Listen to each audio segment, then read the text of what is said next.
ஒரு நாள் லட்சுக்குருவி பூச்செடியில் பூக்களை பறித்து கொண்டிருந்தது. பூக்களை பறித்து கிருஷ்ணசாமிக்கு எடுத்து சென்றது. அங்கே சாமிக்கு பூக்களை செலுத்திவிட்டு வேண்டிக் கொண்டு பறந்து சென்றது. அன்று இரவு தங்கக்காகம் பறந்து வந்தது. கிருஷ்ண பகவானே, எனக்கு ரொம்ப பசிக்குது.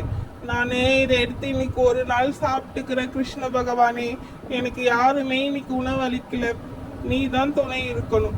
உடனே தட்டை தூக்கி கொண்டு வேகமாக தங்கக்காகம் பறந்து சென்றது. யாருமே பார்க்கவில்லை.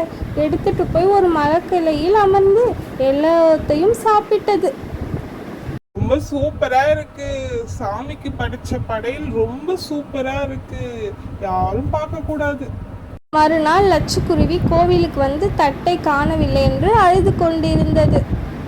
கடவுளை, என்ன படையில காணோம்? இல்ல குட்டி, அம்மா வேண்டிக்குன்னு சாமிக்காக படைத்தேன். அதை யார் எடுத்துட்டு போயிருப்பாங்கன்னு தெரியல குட்டியே. மனசு ரொம்ப கஷ்டமா இருக்கு. உடனே சாமியை பார்த்து லட்சுக்குருவி அழுது கொண்டிருந்தது.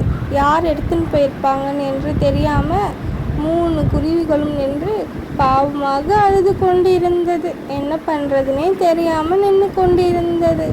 மிகவும் மனவேதனையுடன் இருந்தது லட்சுக்குருவி. யோசிச்சு கொண்டிருந்தது, என்ன பண்ணலாம், யார் எடுத்துட்டு போயிருப்பாங்க அப்படின்னு. கிருஷ்ணசாமியே, நான் உனக்காக தானே ஆசையா எடுத்துட்டு வந்து படைச்சேன். காலையில வந்து பார்க்கறதுக்குள்ள காணமே. உடனே கிருஷ்ணரே நேரடியாக வந்து விட்டார்.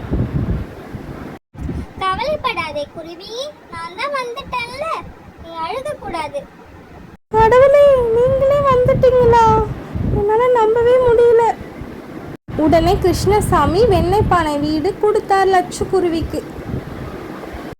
லட்சுக்குருவியே, நீ சந்தோஷமா இருந்த வீட்டுல உன் பிள்ளைகளுடன் நீ மிகவும் சந்தோஷமாக இரு.